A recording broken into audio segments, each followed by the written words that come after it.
కొరింథీయులకు మొదటి పత్రిక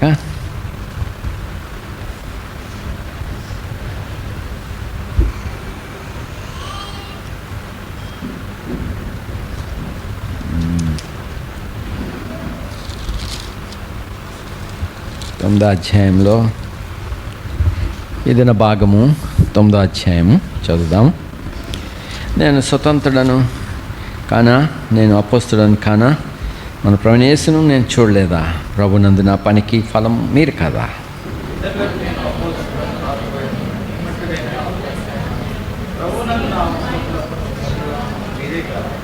నన్ను విమర్శించే వారికి నేను చెప్పు సమాధానం ఇదే. తక్కిన అపోస్తుల వలన, ప్రభు యొక్క సహోదరుల వలన, కేఫా వలన విశ్వాసరాలైన భార్యను వెంట పెట్టుకుని తిరుగుటకు మాకు అధికారం లేదా?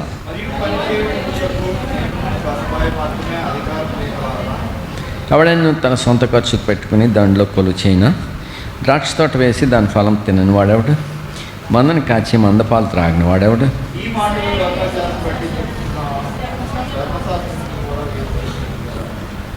తాళం తప్పుచున్న ఎద్దు మూతికి చిక్కు పెట్టవద్దు అని మోషే ధర్మశాస్త్రంలో రాయబడినది.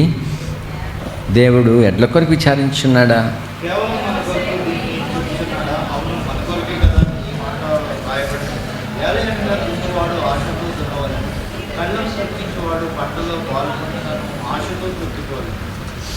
మీ కొరకు ఆత్మ సంబంధమైనవి మేము ఎత్తింటగా మీ వలన శరీర సంబంధమైన ఫలములు కోసుకుంటే గొప్ప కార్యమా?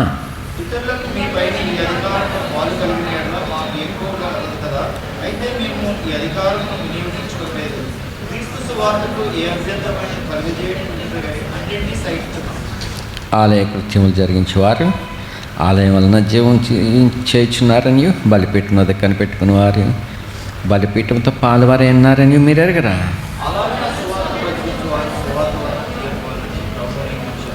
నేనైతే వీటిలో దేన్ని నేను వినియోగించుకొని లేదు. మీరు నా ఏళ్ళ ఇలాగ జరపాలని ఈ సంగతులు రాయను లేదు. ఎవడైనా నా అతిశయము నిరర్ధకం చేయటి కంటే నాకు మనమే మేలు.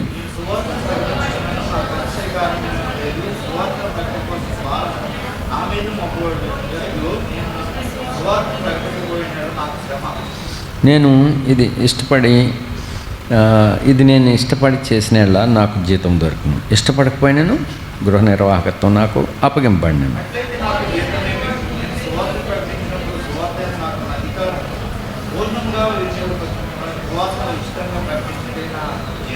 నేను అందరి విషయము స్వతంత్రుడైనను, ఎక్కువ మందిని సంపాదించుకుంటే కంటే అందరికీ నన్ను నేనే దాసునిగా చేసుకుంటుని.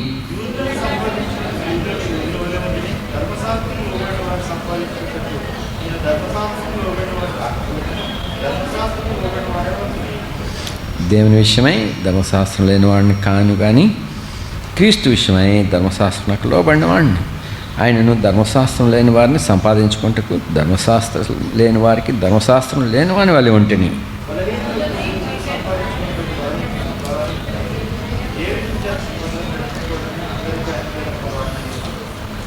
మరియు నేను సువార్తలో పాలువాడిన వీటికై దాని కొరకే సమస్తమును చేయుచున్నాను.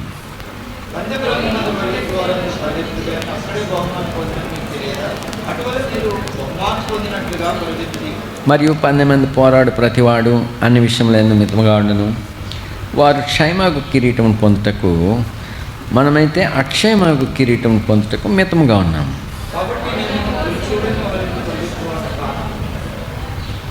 గాలిని కొట్టినట్టు నేను పోట్లాడలేదు కానీ ఒకవేళ ఇతరులకు ప్రకటించిన తర్వాత నేనే భ్రష్టునైపోదనేమో అని నా శరీరం నలగొట్టి దాన్ని లోపరుచుకుంటున్నాను. ప్రార్థించుదాం. నమ్మకమైన దేవా, తిరుమలన్నింటిలో మీరు మాకు సహాయపడినందుకు వందనాలు. పరిశుద్ధాత్మ ద్వారా మాట్లాడించి మమ్మల్ని కొడుకొల్పుతాం. మా ప్రభు యొక్క ప్రత్యక్షతను మాకు అనుగ్రహించి మమ్మల్ని నూతనపరచమని, వాక్యాన్ని మా కోసం ఆస్వాదించమని యేసుక్రీస్తు ప్రభువున ప్రార్థిస్తున్నాం తండ్రి. ఆమేన్.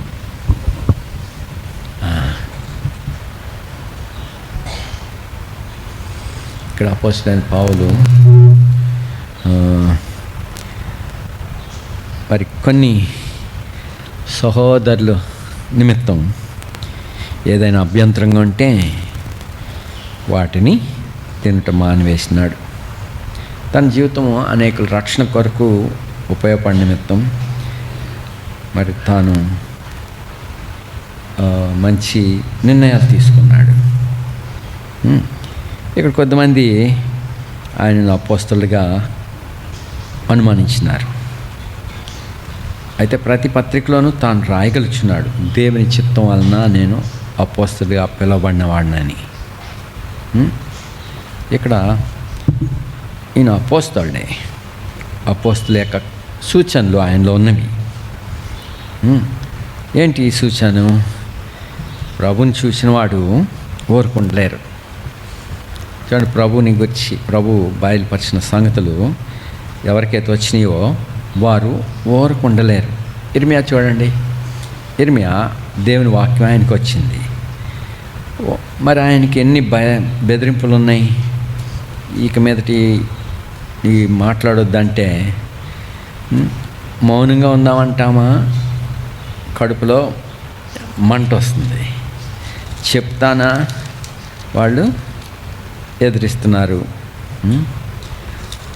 మౌనంగా ఉందామంటే లోపల మంట వస్తుంది.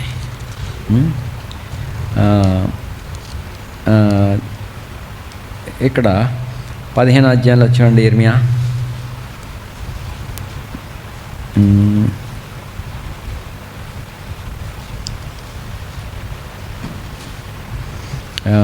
16వ వచనం.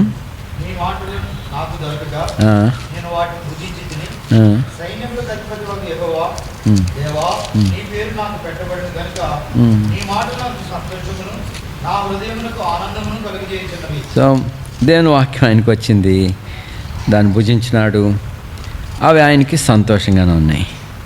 ఇంకో చోట అంటాడు, మరి ఈ పేరు ఎత్తను 20వ అధ్యాయంలో చూడండి, 20వ అధ్యాయము. ఇక్కడ ప్రభు ప్రేరేపిస్తున్నాడు, ప్రభు పోయి చెప్పు అంటున్నాడు. అయితే 7వ వచనం, 20వ అధ్యాయం 7వ వచనం.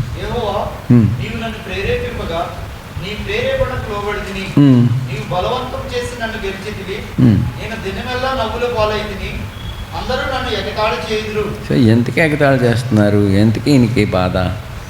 ప్రభు ప్రేరేపించాడు, నువ్వు పోయి చెప్పు. లోబడ్డాడు. మరి దేవుని హృదయం ఆయనలో మౌనంగా ఉండకుండా చెప్పకుండా ఉంటాను అనుకుంటే, లేదు పోయి చెప్పాలని మరి అది ఊరుకోలేదు. చివరికి దేవుని నువ్వే గెలిచావు అంటున్నాడు. పోనీ వెళ్ళి చెప్తే నవ్వులు పాలైనాడు, ఎగతాళి చేశారు. 8వ వచనం.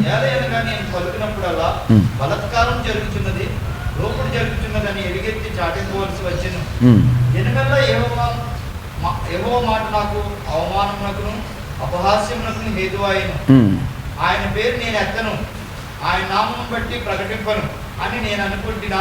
అది నా హృదయంలో అగ్నివలే మండించు, నా ఎముకల్లోనే పడి ఉన్నట్లున్నది. నేను ఓర్చి విసికి ఉన్నాను, చెప్పక మానలేదు. అది సో ఇక మీదట ఈ పేరు నీ నామాన్ని నేను ప్రకటించను అనుకుంటున్నాడా? ఏమవుతుంది? లోపల నా హృదయంలో అగ్నివలే మండుచున్నది. ఎన్ని బెదిరింపులు రాని, ఏమంటే చేయని, ప్రభు ప్రత్యక్షత వచ్చిందంటే చెప్పకుండా మానలేరు. అపోస్తల కార్యంలో చూడండి, అపోస్తల కార్యములు ఇక్కడ వాళ్ళు బెదిరించినారు. ఇక మీదట ఈ నామాన్ని బట్టి మీరు ఎక్కడ మాట్లాడకూడదని వాడిని బెదిరించి కొట్టి విడుదల చేశారట. మీకు చెప్పలేదా? ఎందుకు ఇలా చేశారు మీరు? చూడు 4వ అధ్యాయం 17వ వచనం నుంచి. అయినను ఇది ప్రజలలో ఇంకా వ్యాపింపజేయటకై ఇక మీదట ఈ నామం బట్టి ఏ మనుషులతోనైనా మాట్లాడకూడదని మమ్మ వారిని బెదిరిపెట్టవాలని చెప్పుకునేది. అప్పుడు వారిని పిలిపించి, మీరు యేసు నామం బట్టి ఎంత మాత్రమూ మాట్లాడకూడదు, బోధింపకూడదని వారికి ఆజ్ఞాపించిరి. అందుకు పేతురును యోహానును వారిని చూచి, దేవుని మాట వినుట కంటే మీ మాట వినుట దేవుని దృష్టికి న్యాయమా? మీరే చెప్పుడి. మేము కన్న వాటిని విన్న వాటిని చెప్పక ఉండలేమని వారికి ఉత్తరం. మేము చూసిన వాటిని, మేము విన్న వాటిని ఏం చేసలే, చెప్పకుండా ఇర్మియా ఏం చేశాడు? దేవుడు పోయి చెప్పు అని దేవుని వాక్యం ఆయనకి వచ్చినప్పుడు మౌనంగా ఉందామంటే ఏమవుతుంది? లోపల అగ్ని మండిపోతుంది. పోనీ వెళ్ళి చెప్తాడా అంటే నవ్వులు పాలవుతున్నాడు, అపహాసిస్తున్నారు, బాధలు పెడుతున్నారు, ద్వేషిస్తున్నారు. ఇప్పుడు యేసు నామమును బట్టి వారు ప్రకటిస్తున్నారు. మరేమో అక్కడ జరిగిన అన్యాయం ఏమీ లేదు. ఒక కుంటివాడు బాగైనాడు, దాన్ని బట్టి ఆనందించాల్సింది. వాడు చక్కగా నడుస్తున్నాడు, ప్రభు నామమున స్వస్థత నొందాడు. అనేక తాగుబోతులు మారు మనసు పొందుతున్నారు, అనేక మంది అక్రమస్తులు మారు మనసు పొందుతున్నారు. దీన్ని బట్టి సంతోషించే బాతులు బెదిరించి ఇక మీదట ఈ నామాన్ని బట్టి మాట్లాడవద్దని భయపెట్టి అంతకు మునుపు కొట్టారు, బాధించినారు, బెదిరించినారు. ఏం చెప్తారు? మేము చూసిన వాటిని, విన్న వాటిని చెప్పక మానలేము. ఇది ప్రభు యొక్క ప్రత్యక్షత. అపోస్తలుడైన పౌలు మరి సంఘాన్ని హింసిస్తున్నప్పుడు ఆసక్తిని బట్టి అతడు ప్రభుని ఎరగలేదు. అయితే గర్భంలో పడక మునిపే అతన్ని ప్రభు ఎరిగి ఉన్నాడు. అతడు ఆసక్తి గలవాడు.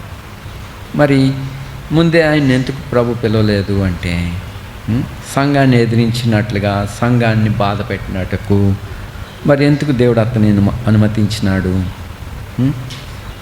అతడు ప్రభు నామమును బట్టి మరి సంధించబడినప్పుడు అతడు ప్రభుని చూసినాడు, ప్రభు స్వరం విన్నాడు. విన్నాక ప్రభా నీవెవడు అని ఆయన ప్రశ్నించినాడు. నీవు హింసించిన యేసును అని చెప్పినాడు. సో తర్వాత లేచి పట్టణంలోకి వెళ్ళు. 9వ అధ్యాయంలో అపోస్తలుల కార్యం 9.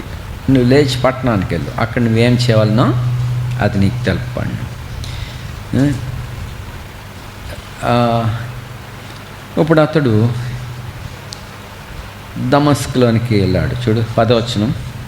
దమస్కులో అననీయ అనే ఒక శిష్యుడు ఉండెను. ప్రభు దర్శనమందు అననీయ అని అతన్ని పిలువగా. సో ఇక్కడ 3 రోజుల నుంచి అన్నపానాలు లేవు, చూపు లేదు. చూపు పోయింది. అత్యంత ప్రకాశమైన ఆ వెలుగును చూసినాడు. తర్వాత చూపు పోయింది. తర్వాత అన్నపానాలు ఏమీ పుచ్చుకోకుండా 3 రోజులు గడిపాడు. అయితే ఇక్కడ ఈ దమస్కులో అననీయ అనే ఒక భక్తుడు ప్రార్థన చేస్తుండగా దర్శనంలో ప్రభు అతను పిలిచినాడు. అననీయ అని పిలవగా అతడు ప్రభువా ఇదిగో నేనున్నాననెను. అందుకు ప్రభు నీవు లేచి ఎన్నని తలబడిన వీధికి వెళ్ళి యోధా అనువానింట తార్సు వాడైన సౌలు అనువాని కొరకు విచారించుము. ఇదిగో అతడు ప్రార్థన చేస్తున్నాడు. చూడు, ఆశ్చర్యం వేస్తుంది.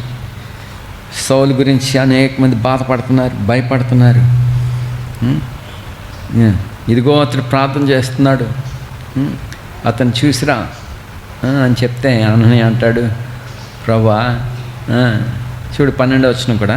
అతడు అననీయను ఒక మనుషుడు లోపలికి వచ్చి తాను దృష్టి పొందినట్లు తల మీద చేతులు చూచి ఉన్నాడని చెప్పాను.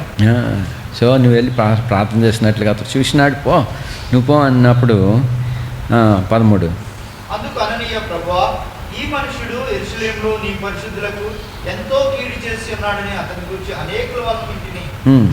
ఇక్కడను నీ నామం బట్టి ప్రార్థన చేయవారిని అందరినీ బంధించుటకు అతడు ప్రధాన యాజకుల అధికారం పొంది ఉన్నాడని ఉత్తరమిచ్చెను. అందుకు ప్రభు నీవు వెళ్ళుము, అన్ని జనుల ఎదుటను రాజుల ఎదుటను ఇశ్రాయేలు ఎదుటను నీ నామం భరించకు, నా నామం భరించకు ఇతడు నేను ఏర్పరచుకున్న సాధనమే అన్నాడు. సో ఎవరి దగ్గరికి?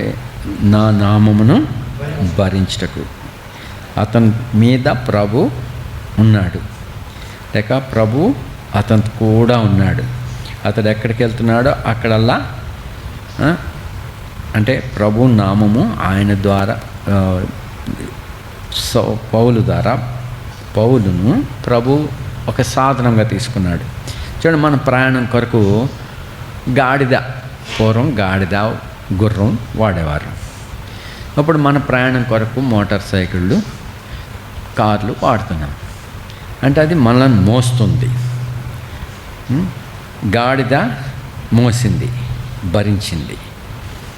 అలాగే ఇప్పుడు ఇతడు ప్రభునామమును భరించేటువంటి సాధనంగా ఉన్నాడు. ఇతడు నేను ఏర్పరచుకున్న సాధనం. ఇతడు నాకు నామముని కొరకు ఎన్ని శ్రమలను అనుభవించాలనో ఇతనికి చూపుతును.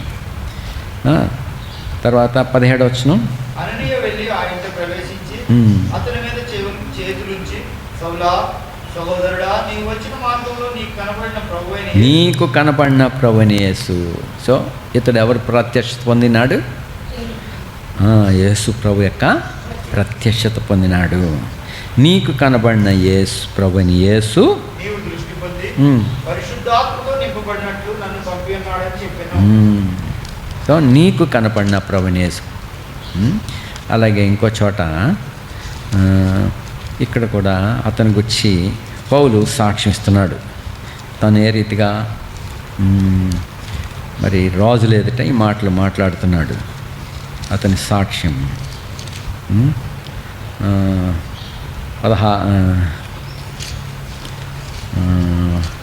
22వ అధ్యాయం. ఇక్కడ చాలా కోటలో నుండి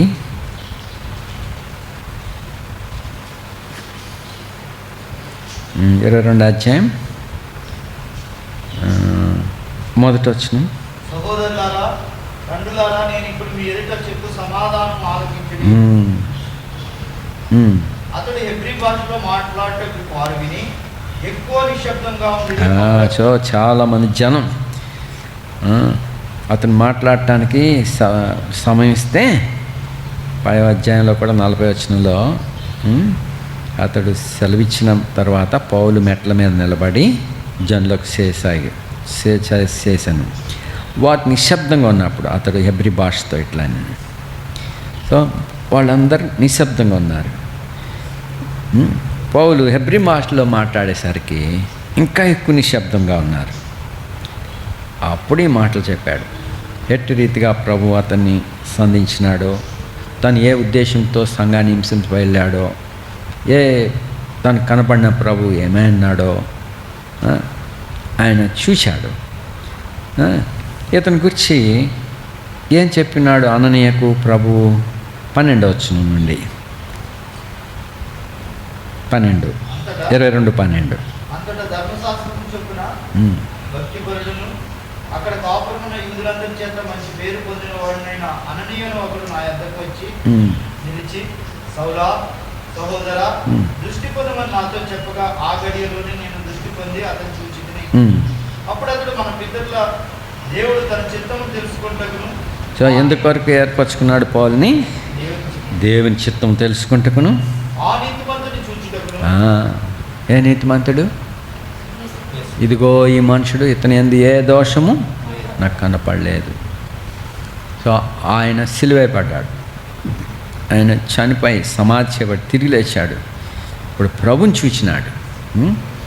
ప్రభు తిరిగి లేచిన తర్వాత అప్పుడు చూసిన అపోస్తలుల కాలంలో అతడు చూడలేదు, కానీ కొన్ని దినాల తర్వాత ప్రభుని చూడగలిగినాడు. మరి ఇక్కడ ఏం చెప్తున్నాడు? ఆ నీతిమంతుని చూచుటకును ఆయన నోటి మాట వినుటకును నిన్ను నియమించినాడు. నీవు కన్నవాటిని గూర్చి విన్నవాటిని గూర్చి సకల మనుషుల ఎదుట ఆయన సాక్షివైందువు. సో సకల మనుషుల ఎదుట నువ్వు నువ్వేం చూసావో, ఏమి విన్నావో వాటన్నిటిని వచ్చి సమస్త మనుషులకు నువ్వు సాక్షిగా ఉంటావని అతని గురించి చెప్పినాడు. మరి ఇప్పుడు ప్రభు మాట, ప్రభు ప్రత్యక్షత ఆయనలో ఉండగా మరి ఆయనకి ఎన్ని దెబ్బలు తగలలేదు, ఎన్ని బాధలు తగలలేదు, ఎక్కడెక్కడ ప్రభు నామంలో శ్రమలు అనుభవించలేదు, లుస్త్రలో ఈకోనియలో ఎన్ని బాధలు పడలేదు. ఆ నిందలు పడుతున్నప్పుడు మానేయచ్చు కదా, ఎందుకు ఈ బాధ? లేదు. ఆ జీవము మరి ఎన్ని ఆటంకములు వచ్చినా, ఎన్ని బాధలు వచ్చినా అది ప్రత్యక్షపరచకుండా మానలేరు. ఇందాక ఇర్మియాని చూసాం, అపోస్తలను చూసాం, ఇక్కడ అపోస్తలైన పౌలుని కూడా చూస్తున్నాం. ఎన్ని బాధలు, ఎన్ని ఆటంకములు, ఎన్ని శ్రమలు, నిందలు, అవమానాలు ఉన్నప్పటికీ ప్రభునికి వచ్చిన ప్రత్యక్షతను చెప్పక మానలేదు, ఆయన మాట ఇయ్యక మానలేదు. మరి ఈ ప్రత్యక్షతను అతడు కలిగినాడు. అతడు మొట్టమొదట మాట్లాడినప్పుడు అనేక మంది ఎదిరించారు. అయితే మొదట అపోస్తలులు కూడా ఇతని గురించి, పౌలుని గురించి అనుమానించినారు. చూడండి, అపోస్తల కార్యంలో 9వ అధ్యాయంలో మనం చదివాము. ఆయన మార్చబడ్డాక వెంటనే అతడు ఎంత క్విక్గా ఉన్నాడు చూడండి. 9వ అధ్యాయంలో అతడు బాగైపోయాడు, లేచి బాప్తిసం పొందాడు, ఇప్పుడు ఆహారం తీసుకున్నాడు, బలపడ్డాడు. బలపడ్డాక ఏం చేశాడు? 19 వచ్చిన 9:19.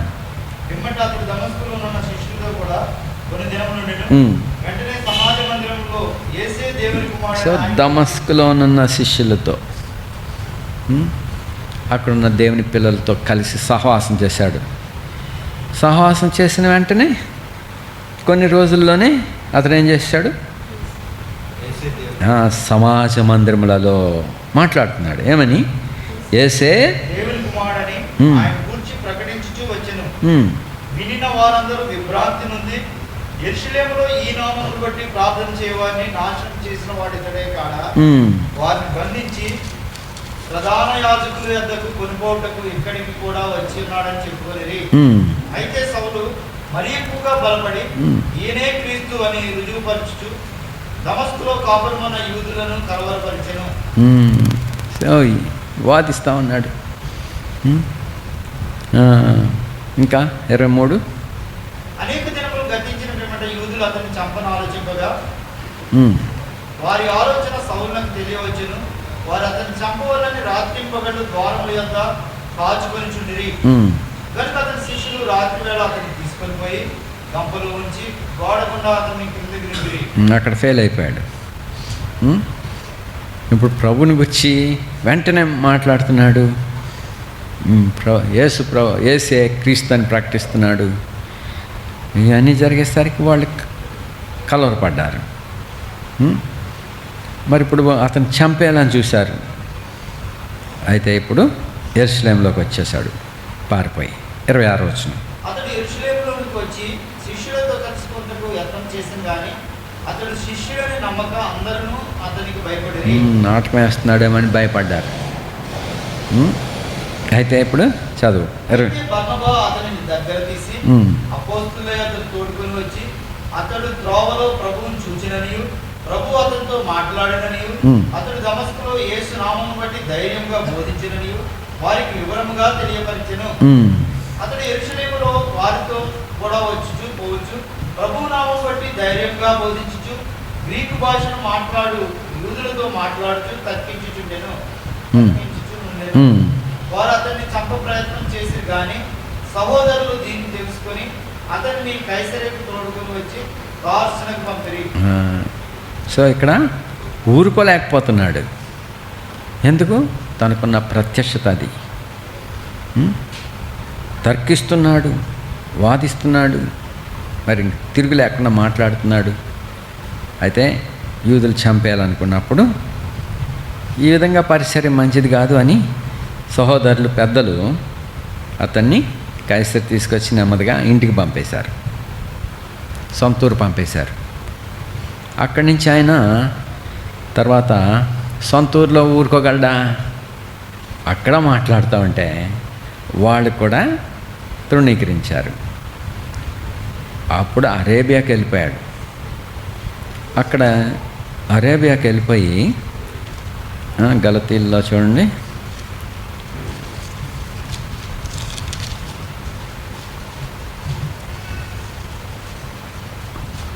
గలతీ 1:15. అయినను తల్లి గర్భమునందు పడినది మొదలుకొని నన్ను ప్రత్యేకపరిచి తన కృప చేత నన్ను పిలిచిన దేవుడు నేను అన్యజనులలో తన కుమారుని ప్రకటింపవలనని ఆయనను నా యందు అనుగ్రహించినప్పుడు మనుష్య మాతృలతో నేను సంప్రదింపలేదు. నాకంటే ముందుగా అపోస్తులైన వారి యొద్దకు యెరూషలేమునకైనను వెళ్ళను లేదు గాని వెంటనే అరేబియా దేశంలోనికి వెళ్ళి తిని దమస్కు పట్టణం తిరిగి వచ్చి తిని. సో ఇలాగన ప్రభు అతన్ని సంధించాడు, అరేబియాకు వెళ్ళాడు. 18 అటుపైన 3 సంవత్సరాలైన తర్వాత కేఫాను పరిచయం చేసుకునేవాళ్ళని యెరూషలేమునకు వచ్చి అతనితో కూడా 15 దినములు తిని అతనిని తప్ప అపోస్తలుల్లో మరి ఎవరిని నేను చూడలేదు గాని ప్రభు యొక్క సహోదరుడైన యాకోబు మాత్రం నేను చూచి తిని. నేను మీకు రాయించిన ఈ సంగతుల విషయమై ఇదిగో దేవుని ఎదుట నేను అబద్ధమాడలేదు. సో ఇలా జరిగిందని చెప్తున్నాడు. ఆయన అపోస్తలుడిగా గుర్తించలేదు చాలామంది. మొదట వచ్చిన కూడా మనుషుల మూలంగానైనను ఏ మనుషుల వలనైనను కాక యేసుక్రీస్తు వలనను ఆయన మృతుల్లో నుండి లేపిన తండ్రి అయిన దేవుని వలనను అపోస్తలుడుగా నియమింపబడిన పౌలు. ఏ మనుషుల ద్వారాను ఏ మనిషిని ఇష్టాన్ని బట్టి కానీ కాకుండా యేసుక్రీస్తు ప్రభు వలనని నేను అపోస్తలుగా నియమింపబడ్డాను. యేసుక్రీస్తు ప్రభు వలన తండ్రి అయిన దేవుని వల్ల, ఒకవైపే కాదు, యేసు ప్రభు వలనను తండ్రి ద్వారా కూడా అతడు నియమింపడ్డాడు. అయితే మనుషులు అనేకులు ఆయనని అపోస్తలుగా నమ్మలేదు. అందుకే తన పత్రికలన్నింటిలో మరి ఈయనను అపోస్తలుడిగా గుర్తించలేదు కాబట్టే మరి ఈ మాటలు ప్రతి పత్రికలోనూ రాయగలుగుతున్నాడు. చూడండి, కొరింథీ 1వ అధ్యాయంలో కూడా మీరు అది ఆ సంగతి చూడండి. 1వ అధ్యాయం 1వ వచనం.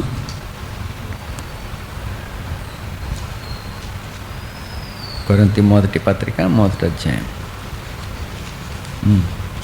దేవుని చిత్తం వల్ల యేసుక్రీస్తు యొక్క అపోస్తలుగా ఉండుటకు పిలువబడిన పౌలును సహోదరుడైన సోస్తెనేసును. ఇక్కడ ఎవరి వలన అపోస్తలుడు? దేవుని చిత్తం వలనైనా యేసుక్రీస్తు యొక్క అపోస్తలుడు. 2వ పత్రిక 1వ వచనం.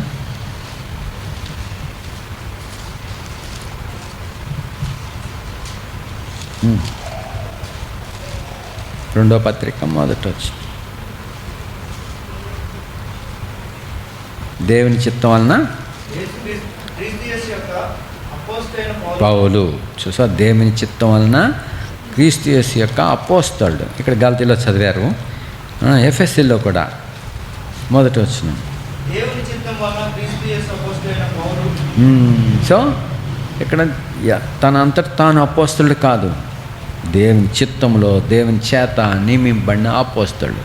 కానీ అనేక మంది ఆయన తృణీకరించారు. విశ్వాసులైన వారు, పెద్దలైన వారు కొద్దిమంది ఆయనను తృణీకరించారు. తర్వాత ప్రజల చేత తిరస్కరింపబడినవాడు. మరి నశించేవారి పట్ల కుళ్ళు కంపుగా ఉన్నాడు. రక్షించబడేవాళ్ళ ఎడల క్రీస్తు సువాసనగా ఉన్నాడు. ఈ మనుషుడు పీడ వంటి వాడు అన్నారు. ఏం పీడ? పీడ అంటే పెస్టిలెన్స్, తెగులు. వీడి దగ్గరికి వెళ్తేనే అంటుపోతాం. వాడు ముట్టుకున్నా వాడు మనల్ని ముట్టుకున్నా తెగులు అంటుపోద్దని భయపడ్డారు. సో అలాగ ఎంచబడిన పౌలు అనేక మందిని మరి జీవంలోనికి నడిపించిన వాడు. అపోస్తల సూచనలు ఆయనలో ఉన్నాయి. మరి అతని చేతి రుమాల, అతని నీడ, పేతురు వలె పేతురు నీడపడిన స్వస్థత పొందారు, పౌలు నీడపడిన స్వస్థత పొందారు, పౌలు చేతి రుమాలైన స్వస్థత ఉన్నది. మరి అయితే ఈ సూచనలన్నీ వారిలో ఉన్నాయి. ఆయనను ద్వేషించబడిన వారే. పేతురు కూడా అపోస్తలుగా ఉన్నవారు కూడా మరి శ్రమలు గుండా వెళ్ళాల్సి వచ్చింది. మరి ఇప్పుడు ఇందులో ఉన్నవారే కొద్దిమంది ఆయన అపోస్తలుడు కాదు అని అన్నట్టు వారు ఉన్నారు. ఇప్పుడు మరి ఇక్కడ కొరింథీలో ఉన్న విశ్వాసుల గురించి మీరు మీ మధ్యన నేను చేసిన కార్యాలు బట్టి అదే కదా రుజువు అంటున్నాడు. చూడు 9వ అధ్యాయం 1వ వచనం. నేను స్వతంత్రుడిని కానా, నేను అపోస్తలుని కానా, మన ప్రభు అయిన యేసుని నేను చూడలేదా, ప్రభునందు నా పనికి ఫలము మీరు కారా, ఇతరులకు నేను అపోస్తలుని కాకపోయినను మీ మట్టుకైనను అపోస్తలునై ఉన్నాను, ప్రభునందు నా అపోస్తలత్వమునకు ముద్రగా ఉన్నవారు మీరే కారా. కొరింథీలోని విశ్వాసులకి వాళ్ళు ఎదిరించినప్పుడు వెళ్ళిపోదాం అనుకుంటే ప్రభు ఆ రాత్రి చెప్పాడు, పౌలా భయపడకు, ఈ పట్టణంలో నాకు బహుమంది ఉన్నారు, నువ్వు మౌనంగా ఉండొద్దు, మాట్లాడు అని చెప్పినప్పుడు 1 సంవత్సరంన్నర అక్కడ ఉండి వాళ్ళందరినీ ప్రభువులోనికి నడిపించినారుగా. మరి మీరే కదా నా అపోస్తలత్వానికి ముద్ర. నన్ను విమర్శించే వాళ్ళు ఉన్నారు కదా. చూడు 3వ వచనం. నన్ను విమర్శించువానికి నేను చెప్పు సమాధానం ఇదే, తిరుగుటకును త్రాగుటకును మాకు అధికారం లేదా. సో ఇక్కడ ఆయన స్వేచ్ఛగా అనేకమైన అధికారాలు కలిగి ఉన్నాడు. అయితే వాటన్నిటినీ ఆయన విడిచిపెట్టినాడు, సరెండర్ చేసేస్తున్నాడు. ఎందుకొరకు ఇవన్నీ వదిలేసుకున్నాడు? తన సౌఖ్యాలు, తన సౌఖ్యంగా ఒక కుటుంబ జీవితాన్ని కలిగి ఉండట ఒక సౌఖ్యవంతమైన జీవితమే. తర్వాత తాను ఆహారం పుచ్చుకుంటకు ఇష్టం వచ్చింది తీసుకుంటకు, మరి సుఖంగా ప్రయాణాలు చేయటానికి సౌకర్యవంతమైన వాహనాలు లేక రథాలు, గుర్రాలు సంపాదించుకుని ప్రభు సేవలో ఉపయోగపడవచ్చు కదా సుఖంగా. ఇలాంటివన్నిటిని వదులుకున్నాడు ఆయన. మరి ఇక్కడ పరిసర చేయటానికి మరి వారి వద్ద నుండి మరి క్లెయిమ్ చేయలేదు దేన్ని కూడా. ఒకవేళ తిన్నా కానీ కళ్ళం తొక్కుచున్న ఎద్దుకి మూతికి ఏం చేయకూడదు, చెక్కం వేయకూడదు. మందను కాసినవాడు మందపాలు తాగని వాడేవాడు. ద్రాక్ష తోటలో పనిచేసి ద్రాక్షకాయ తినని వాడేవాడు. కళ్ళం తొక్కే ఎద్దు అక్కడ ఆహారం తింటుంది. కాబట్టి అలా పరిసరలో నేను తినటానికి అధికారం ఉన్నది, అయినా కానీ అది కూడా నేను తీసుకోలేదన్నాడు. మీ మీద ఏ భారం పెట్టలేదు, నేను నాకున్న అధికారాలు నేను ఉపయోగించుకోలేదు, ఎవరికి అభ్యంతరం కలగకుండాకై నేను వీటన్నిటిని సహించుకున్నాను అన్నాడు. ఇక్కడ ఉద్దేశము ఎవరికి అభ్యంతరం రాకూడదని. ఏంటి అభ్యంతరం? దేనికి అభ్యంతరం? మరి దేవుని రాజ్యంలో ప్రవేశించకుండా ఏదైనా సమస్య పెట్టుకుని ఆటంకపడిపోయి నష్టపోకుండా వాళ్ళకి అభ్యంతరంగా ఉండకుండా తనకి ఏ అధికారాలు ఉన్నా ఏ స్వేచ్ఛ ఉన్నా తినటానికి స్వేచ్ఛ లేదా, ఒక కుటుంబాన్ని కలిగి ఉండటానికి స్వేచ్ఛ లేదా ఆయనకి, లేక సౌఖ్యవంతంగా వస్తువులను సమకూర్చుకుని పెట్టుకుంటకు ఆయనకి స్వేచ్ఛ లేదా, అన్నీ కలిగి ఉన్నాడు. వాటన్నిటినీ ప్రభు నిమిత్తమై విడిచిపెట్టుకున్నాడు. మరి తనకున్న అధికారాన్ని ఏం తీసుకున్నాడు? సువార్తను ప్రకటించుటే నేను అధికారపూర్వకంగా తీసుకున్నాను అన్నాడు. చూడండి 19వ వచనం, 9:19. నేను అందరి విషయము స్వతంత్రుడై ఉన్నాను, ఎక్కువ మందిని సంపాదించుకున్నట్టుగా అందరికీ నన్ను నేనే దాసునిగా అంటే అందరికీ నన్ను దాసునిగా చేసుకున్నాను. ఎవడి మీద అధికారం చేసేవాడిగా, రూలర్గా ఆయన పని చేయలేదు, అందరినీ సంపాదించుటకే. మరి ప్రభు కొరకు సంపాదించిన నిమిత్తం అతడు దాసుడిగా చేసుకున్నాడు. యూదులకి యూదుని వలె, ధర్మశాస్త్రం లేని వారికి ధర్మశాస్త్రం లేని వాని వలె, అన్యులకి అన్యుని వలె, హెబ్రీలకు హెబ్రీడ్గా, బలహీనులకు బలహీనులుగా, అన్ని విధముల. చూడు 22వ వచనం. బలహీనులను సంపాదించుకుంటూ బలహీనులకు బలహీనుడైతిని, ఏ విధము చేతనైనను కొందరిని రక్షింపవాలని అందరికీ అన్ని విధముల వాడినై ఉన్నాను. ప్రేమతో రక్షించబడాలని అందరి కొరకు అలాగన తనకున్న అధికారములన్నింటినీ విడిచిపెట్టుకున్నాడు. తనకున్న ఘనతని, అతిశయాలు అన్నిటినీ వదులుకున్నాడు. మరి ఇప్పుడు తనకు ఒక గురి ఉన్నది. ఏంటి ఆ గురి? 25వ వచనం. మరియు 10 మంది పోరాడే ప్రతి వాడు అన్ని విషయములందు మితంగా ఉండును. వారి క్షయమగు కిరీటమును పొందుటకును, మనమైతే అక్షయమగు కిరీటం పొందుటకును మితముగా ఉన్నాము.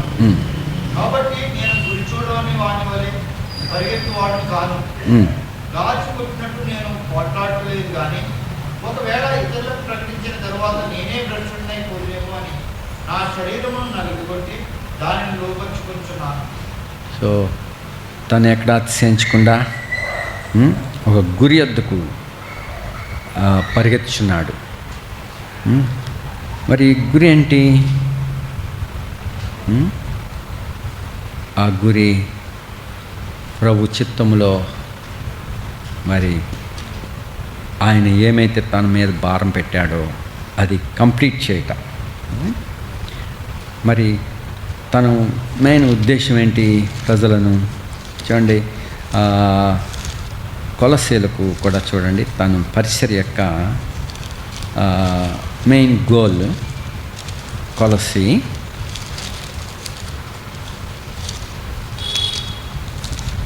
1:28.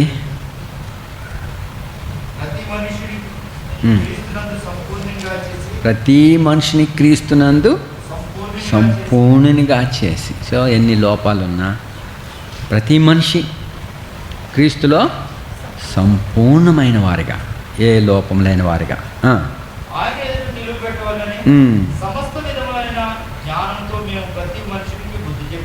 బుద్ధి చెప్తున్నా ఉద్దేశం ఏంటి? క్రీస్తునందు పరిపూర్ణులుగా కనపరచాలని. ప్రతి మనిషికి బోధించు. అందునిమిత్తం నాలో బలముగా కార్యసిద్ధి కలుగజేయు ఆయన క్రియాశక్తిని బట్టి నేను పోరాడుచు ప్రయాసపడుచున్నాను. ఆటంకాలు అనేకమైన ఉన్నాయి. అయినా నిరుత్సాహపడకుండా ఇంకెంతకీ వదిలేద్దాం అన్నట్టు ఉంటుంది. లేదు, అక్కడ నిందైనా అవమానమైనా నిలబడాల్సి వచ్చింది, పోరాడాల్సి వచ్చింది, ప్రయాసపడాల్సి వచ్చింది. మెట్టుకు ప్రభునందు ప్రతి మనుషుడు సంపూర్ణులుగా చేయబడాలని. ప్రభు రాకడలో తాను బడా మంచి నమ్మకమైన దాసుడా, ప్రభు అప్పగించిన దాన్ని సంపూర్తి చేయాలని యేసు ప్రభు కూడా తనకు అప్పగించిన పనిని ప్రభు సంపూర్ణంగా నెరవేర్చాడు. నువ్వు నాకు ఇచ్చిన పనిని నేను నెరవేర్చాను అని చెప్పి, తండ్రి నేను నీ వద్దకు వచ్చున్నాను, నువ్వు నాకు ఇచ్చిన పని నేను సంపూర్తి చేశాను. ఏంటా గురి? ఏంటి ఆ పోరాటం? ఆ పని ఆటంక పెట్టేటువంటి సిలువలో ప్రాయశ్చిత్తం చేసేటప్పుడు ప్రభు శోధింపబడుతున్నాడు. రాయ్, నువ్వు క్రీస్తు అయితే దిగిరారా అంటే ఆయన ఒక మాట పలికితే దిగిరాలేడా? ఆ మేకలని ఊడిపోవా? అసలు ముట్టుకోగలరా ఆయన్ని? అసలు అప్పుడైనా ప్రభుని ముట్టుకోగలడా? ప్రభు అప్పగించుకున్నాడు. ప్రభు తను తాను అప్పగించుకున్నాడు, అందుకే ముట్టుకోగలిగారు. వారు ప్రభుని దగ్గరికి వచ్చినప్పుడు ఇస్కరియోతు యోధ ఆయనని ముద్దు పెట్ట వచ్చినప్పుడు వారు బందిపోటు దొంగ మీదకి వచ్చినట్టుగా ప్రభుని పట్టుకుంటాకు వచ్చారు. ప్రభు ఎప్పుడు ఎదిరించలేదు ఎవరిని. ఆయన ఏ ఆయుధాలు పట్టుకుని సేఫ్గా ఉండటానికి చూసుకోలేదు. అయితే ఆయన పట్టుకుని వచ్చారు. అప్పుడు ప్రభు అడిగాడు, మీరు ఎవరిని కోసం ఎదుగుతున్నారు అని అడిగారు. అడిగితే మేము నజరేయుడు యేసుని ఎదుగుతాకు వచ్చాం. నేనే అనేసరికి ఏమయ్యారు వాళ్ళు అంతా? బోర్ల పడిపోయారు. వాళ్ళు అన్కాన్షియస్ అయిపోయారు, బోర్ల పడిపోయారు. అవునా కదా? చూడండి, మీరు ఎవరిని పట్టుకొని వచ్చారు అని అడిగితే వాళ్ళు మత్తయి సువార్తలో చూడండి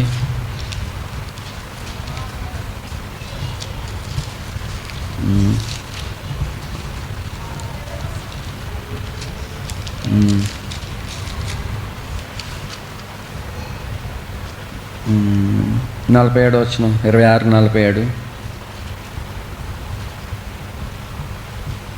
అక్కడ నిలిచిన వారిలో కొందరు ఆ మాట విని 47, 3 గంటల 26-47. ఆయన ఇంకను మాట్లాడుచుండగా 12 మందిలో ఒకడని యోధ వచ్చెను. వారితో కూడా బహు సమూహము కత్తులు హృదయాలు పట్టుకుని ప్రధాన యాజకుల యొద్ద నుండి ప్రజల యొద్ద నుంచి వచ్చెను. ఆయన అప్పగించి వాడు, నేను ఎవరిని ముద్దు పెట్టుకుందునో ఆయనే యేసు. ఆయన పట్టుకున్నని వారు గుర్తు చెప్పి వెంటనే యేసు వద్దకు వచ్చి, బోధకుడా, నీకు శుభమని చెప్పి ఆయన ముద్దు పెట్టుకోలేను. యేసు, చెలికాడా, నీవు చేయవచ్చినది చేయమని అతనితో చెప్పగా వారి దగ్గరికి వచ్చి ఆయన మీద పడి ఆయన పట్టుకోలేదు. అది ప్రభు అప్పగించుకున్నాడు కాబట్టి వాళ్ళు ముట్టుకున్నారు, పట్టుకోగలిగారు. అలాగే లోకాసు వార్తలో చూడండి, లోకాసు వార్త 21వ అధ్యాయం.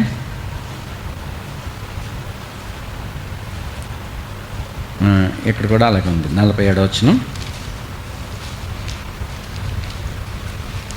22-47. ఆయన ఇంకా మాట్లాడుచుండగా ఇదిగో జనులు గుంపుగా వచ్చి 12 మందిలో యోధ అనబడిన వారి కంటే ముందుగా నడిచి యేసును ముందు పెట్టుకుంటకు ఆయన ఎదురు రాగా, యేసు, యోధ, నీవు ముందు పెట్టుకుని మనిషి కుమారుని అప్పగించున్నవాని వానితో అనగా, ఆయన చుట్టూ ఉన్న వారు జరగబో దాన్ని చూచి, ప్రభువా, కత్తితో నరకదుమా అని ఆయన అడిగిరి. అంతలో చాలు. యోహాను సువార్త 18,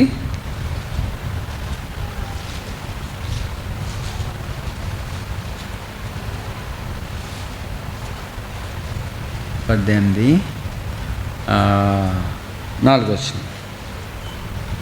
యేసు తన తమ్ముడును అని ఎరిగిన వాడే వారి యొద్దకు వెళ్ళి, మీరు ఎవరిని ఎదుగుతున్నారని వారిని అడిగాను. వారి నజరేయుడైన యేసునని ఆయనకు ఉత్తరం ఇక, యేసు, ఆయన నేనే అని వారితో చెప్పాను. మీరేమైనా ఎదుగుతున్నారా అని అడిగితే, నజరేయుడకు యేసుని ఎదుగుతామని వచ్చామన్నారు. దీవిటీలు పట్టుకుని కత్తులు అన్నీ పట్టుకుని బందిపట్టు దొంగను పట్టుకునేటానికి వచ్చినట్టుగా వచ్చారు. అప్పుడు మీరు ఎవరిని వెతుకుతున్నారంటే, నజరేయుడకు యేసుని అన్నాడు. అప్పుడు యేసు ఆయనను, ఆయన నేనే అని వారితో చెప్పాను. ఆయన అప్పగించిన యోధాయు వారి యొద్ద నిల్చుండెను. ఆయన నేనే ఆయనను వారితో చెప్పగా వారు వెనుకకు తగ్గి నేల మీద.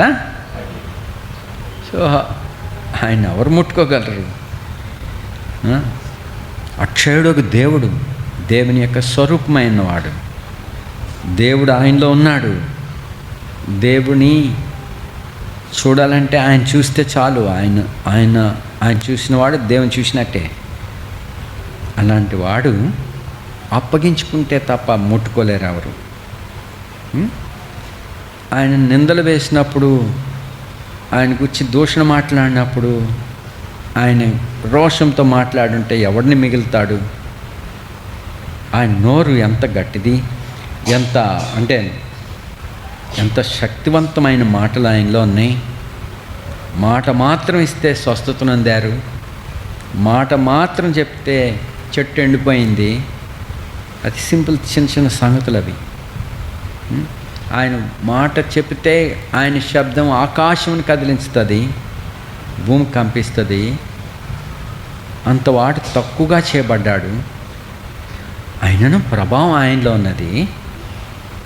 ఆయన ఇంకా మహింపరచబడలేనప్పుడే ఆయనలో ఇంకా ప్రభావం ఉన్నది. అయితే తను అప్పగించుకున్నాడు కాబట్టే వారు ఆయనను పట్టుకోగలిగారు. ఆయన మౌనంగా ఉన్నాడు. అయితే అపవాది ఈ మనుషులను ప్రేరేపిస్తూ ఉన్నాడు. నువ్వు క్రీస్తువా చెప్పు. గుద్దుతున్నారు. కోపం రాదా? మాట్లాడుతున్నారు, కోపం రాదా? మౌనంగా ఉండటం సరైందా? వీడు మౌనంగా ఉన్నాడు ఎందుకు అంటే, అల్లటోడు కాబట్టి మౌనంగా ఉన్నాడు అంటున్నారు. లేకపోతే చెప్పుకోడా నేను చేయలేదని? గుద్దుతుంటే మౌనంగా ఉంటే వాడు ఎందుకు మౌనంగా ఉన్నాడు? చేశాడు కాబట్టి మౌనంగా ఉన్నాడు. లేకపోతే అడగరా, ఛాలెంజ్ చేయరా? ఇది అపవాది యొక్క పని. కాబట్టి ప్రభు మౌనంగా ఉన్నాడు. దేవుని ప్రేమే అన్నాడు. దేవుడు ప్రేమే అన్నాడు. ఆయన పేరే ప్రేమ. సో మరి ఇంతగా సహించుకున్నాడు, అప్పగించుకున్నాడు. మరి అలాగ కానీ ఆయన మాట్లాడుంటే ఆయన ఫెయిల్ అయిపోయినట్టే. ఇంకా ఆయన ద్వారా ప్రజలు ఎవరు రక్షణ పొందలేరు. ప్రభు కానీ తన యొక్క యథార్థత, తన యొక్క ప్రభావము, మహాత్మ్యము సెలువులో చూపించుంటే ఫెయిల్డ్ వన్, తప్పిపోయినవాడు అవుతాడు. అనేకుల రక్షణకు కారకుడు కాడు ఆయన. ఆయన అపవాది ఆయనను ఓడింపచేయడానికి ప్రయత్నించినాడు, రెచ్చగొట్టినాడు ఆయనను. ఆయన తన మొన్న గోల్ ఏంటంటే అనేకులను తండ్రి ఎదుటికి తీసుకుని వచ్చేటకే. అది గోల్ ఆయనకి. ఇక్కడ అపోస్తలుడైన పౌలు కూడా ఒక గోల్ కలిగి ఉన్నాడు. మరి ఏ విధంగా చేత ఆయనను అనేకులను రక్షించటకే. అందుకొరకే ఆయన దేవుడు పిలిచాడు. ఏ పిలుపు కొరకు ఆయన పిలువబడ్డాడో ఆ పిలుపుకి తనకున్న ఏదేది లాభకరమైనో అన్నిటినీ నష్టంగా ఎంచుకున్నాడు. తన నీతి, తన యథార్థత, తన ఘనత, తన యొక్క అతిశయాలు అన్నీ విడిచిపెట్టుకున్నాడు. ప్రభువైన యేసుక్రీస్తు మనందరినీ రక్షించటకై మరి ఆయన కలిగిన ఆధిక్యతలన్నింటినీ విడిచిపెట్టి రిక్తుడిగా వచ్చాడు. ఆయన ధనవంతుడి నుండి దరిద్రుడిగా చేయబడ్డాడు. కాబట్టి ప్రభుని అనుసరించినాడు. నేను క్రీస్తును పోలి నడుచుకున్నట్టుగా మీరును క్రీస్తుని పోలి నడుచుకోండి అది చెప్తున్నాడు. కాబట్టి మరి మనకు కూడా ఇవి మాదిరికరంగా ఉన్నాయి. నేను అలా క్రీస్తుని పోలి నడుచుకున్నాను అని అలా చెప్తున్నాడు. అలాగే పౌలు వలె మనం కూడా ప్రభుని వెంబడించాలను, ప్రభుని కొరకై సిద్ధపడవాలను. ఒక మెయిన్ గోల్, అనేకులు ప్రకటించాక నేను భ్రష్టుని అయిపోతానేమో అని శరీరాన్ని ఎక్కడ కూడా శరీరాన్ని ప్రొవోకేషన్స్ లేవు. కోపం రాదా? ఆయనకి మనుషుడు కాదా, మగోడు కాదా? అయితే తనకున్న ఆధిక్యతలన్నింటినీ విడిచిపెట్టుకున్నాడు.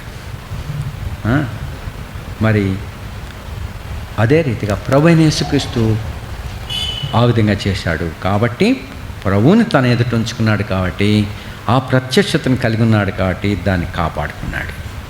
మరి మనం కూడా ప్రభు యొక్క ప్రత్యక్షతను కలిగి ప్రభుని సేవించవాలని. మరి ఈ సమయాన్ని గత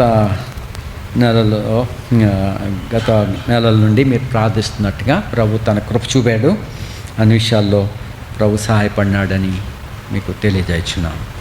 ఆట రోడ్లో మొదట ఏలూరులో సేవకుల కూటము, తర్వాత వాళ్ళు కూడా కృతజ్ఞతా కూటము, వారికి 20 సంవత్సరాలు అంతా అయింది మందిరం నిర్మించి. ఆ విషయమై కృతజ్ఞతా కూటమి కలిగి ఉంటుంది.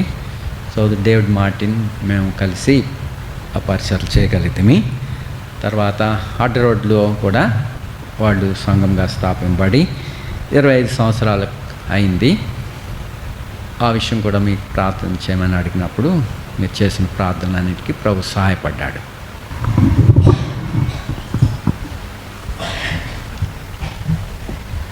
ప్రభా, ఈ సమయాన్ని మా పితడు పౌలును మా ఎదుగు తీసుకుని వచ్చినావు. ఆయనకు అనేక యోగ్యతలు ఉన్నప్పటికీ తాను ఏ రీతిగా అన్నిటినీ సరెండర్ చేయగలిగినాడో ప్రభు వాటన్నిటిని బట్టి ఉండాలి. ఒక కుటుంబ జీవిత సౌఖ్యాన్ని విడిచిపెట్టినాడు. తాను ఆహారము మరి మాంసం తినుటకు, తన రుచి అనుభవించడానికి మరి దాన్ని కూడా విడిచిపెట్టినాడు.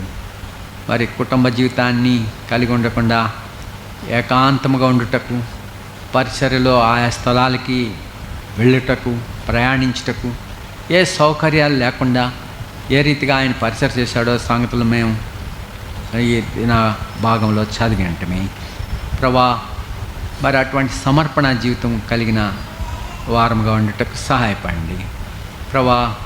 మరి తాను అనేకులను సంపాదించుకుంటకై ఆయన ఏ రీతిగా తగ్గించుకున్నాడో సంగతులు మాకు చూపించావు. ఆయన క్రీస్తును మాదిరిగా పెట్టుకుని ఆయనను అనుసరించినాడు.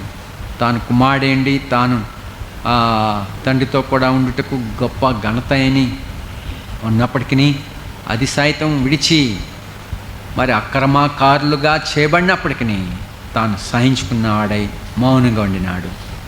ఒకవేళ తన యొక్క నీతిని, తన యథార్థతను, తన ఘనతను, తన యొక్క యోగ్యతను ఆయన మాట్లాడి ఉండుంటే ఆయన మాకు రక్షకుడుగా లేకపోయిండేవాడు.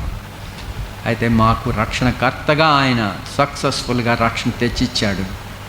కాబట్టి ప్రభా, ఇప్పుడు ఆయనను మృతుల్లో నుండి లేపి ఎంతో హెచ్చించి మహింపరిచినావు. మేము ఆయనతో కూడా పరిపాలన చేయుటకు ఆయన తోటి వారసులుగా చేస్తున్నావు. తండ్రి, ఇంత ప్రేమ మాకు ఇచ్చావు, మేము దీనికి తగము. ఈ కుమారునితో కూడా నివసించుటకు, ఈ కుమారునితో సహవాసం చేయుటకు ఏమాత్రం తగిన వారం. అయితే మమ్మల్ని కూడా పిలిచినావు నీ కుమారునితో సహవాసం చేయుటకు, నీ కుమారునితో కూడా పరిపాలించుటకు, నీ కుమారునితో కూడా స్వాస్థ్యాన్ని పొందుటకు, మహింపరచబట్టకు మరింత గొప్ప సంగతులు మా ఎదురు పెట్టినావు. కాబట్టి మేము కూడా వీటన్నిటిని సహించుకుంటకు, భరించుటకు మీరే సహాయపడండి. ఆయా పోరాటములు, ఆయా నిరుత్సాహాలు, నిందలు వీటన్నిటిని భరించుటకు మాకు కూడా సహాయపడుతున్నాయండి. దేవా, ఈ దినవంతట్లో తోడన్నారు అన్నారు. ఈ బిడ్డలందరికీ సహాయపడుతున్నాయి. అడ్డరోడ్డు గురించి చెప్పినాం ప్రభా. ఏ సంగతులు ఎలాగ జరిగినాయో కొన్ని సంగతులు వారికి వివరించున్నాం. ఈ మాటలను కూడా దీవించండి ప్రభా. మరి ఆ పరిసరలో సౌడ్ మోజస్ శామ్యుల్ ఆయనకి సహాయపడుతున్నాడు. మీ ఆత్మ జ్ఞానాన్ని ఇచ్చి చిన్నవాడు ప్రభా కావాల్సిన జ్ఞాన వివేకాన్ని ఇచ్చి తన కుటుంబంతో నేను సేవించడానికి సహాయపడండి. మరి ఆ సౌకర్యాలు ఉన్నప్పటికీ ప్రభా మీరే ఆయనకు కావాల్సిన కృపలను అనుగ్రహించండి. అక్కడ ఉన్న విశ్వాసులు నీ రాకడలో సంపూర్ణంగా కనపరచబడిన నిమిత్తం ప్రభా ఆయనకు తోడవడమని అడుగుతున్నాను. అలాగే మలవర్లంక, వంకవారిగూడెం ఇంకా ఆయా స్థలాల్లో మరి నీ హృదయానుసారులైన వ్యక్తులను మాకు ఇవ్వని అడుగుతున్నాం ప్రభా. గర్విష్ఠులైన వారిని, నిందలు భరించలేని వారు, మరి తమ యొక్క సౌఖ్యాలు కలిగినట్టు వారు, అహంకారుల నుండి సంఘములను మీరు భద్రపరుస్తుండండి. అనేక బోధకుల నుంచి నీ సంఘాన్ని కాపాడండి. నిజమైన కాపర్లను, నిజమైన క్రీస్తు మనసు కలిగిన వారిని అనుగ్రహించమని అడుగుతున్నాము. దేవా, సహాయం దయచేయండి. ఈ సమయాన్ని ఈ నీ బిడ్డలందరిపై నీ ముఖాంతం ఉంచండి. వారు చేసిన ప్రార్థన యొక్క ఫలితాన్ని మీరు ఇచ్చారని చెప్పుచున్నాము. కాబట్టి ప్రభా, ప్రార్థనను ఆలకించినావు, మీకే వందనాలు.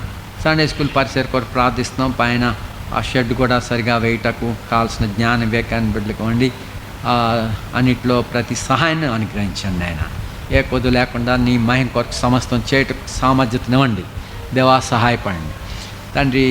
నీ ఇంట ఆవరణం అంతట్లో ప్రతి భాగమును నీ వాక్యం కొరకు, నీ ఆత్మ కొరకు ప్రతిష్ఠించుము నాయన.